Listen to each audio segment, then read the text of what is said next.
In Nova Scotia, the proportion of sexual assaults that resulted in charges being laid declined from 56% to 30%. At 30%, Nova Scotia had the lowest proportion of sexual assaults that resulted in the laying of a charge in all of Canada. Since that time, the stats have not improved enough, and another variable for sexual assault has entered the picture: the expansion of social media and mobile phones.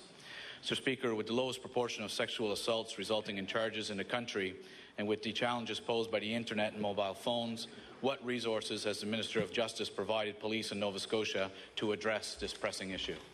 The Honourable Minister of Justice. Thank you. Thank the member for that question. The issue of violence in our society is something that we can't accept or tolerate in any form.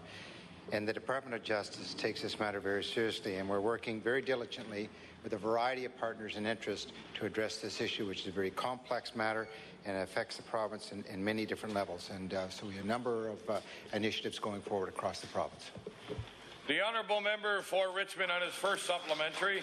Mr. Speaker, I asked the Minister for specific initiatives provided to police, and obviously from that answer we haven't heard of any. Mr. Speaker, young women and girls are at the highest risk for sexual assault. Young people are also highly active on social media, internet and mobile applications. 44% of those who experience sexual assault are between the ages of 15 and 24, and 24% between the ages of 25 and 34. Speaker, this is the same group which is the most active on the internet. So again, my question is, what training specific to internet crime is the Minister of Justice ensuring our police have in Nova Scotia? The Honourable Minister of Justice. Thank you, Mr. Speaker. That question, the police services across Nova Scotia are adequately funded, and they have their budgets, and they set their priorities on training. And I know that from my previous life that's an issue that's continual in the training and bringing the young officers into the current investigative standards. There's mentoring processes within the policing universe, and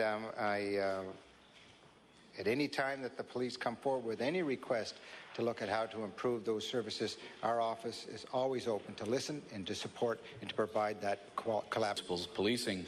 Every year, the Justice Minister substantially underspends the funds budgeted for municipal police training.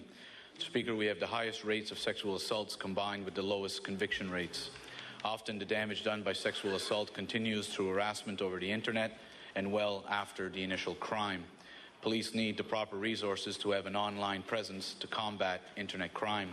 Mr. Speaker, instead of viewing these funds as a line item to cut, will the Minister of Justice ensure that our police forces receive proper funding and training this year when it comes to internet crime?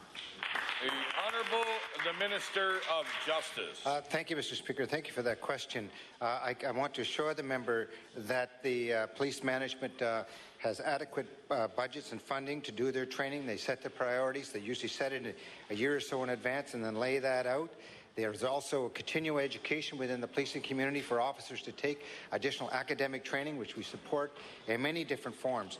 So I'm very confident that there's sufficient funding there, but should there be an identity where there's a gap or a deficiency, I'd be more than glad to look at that.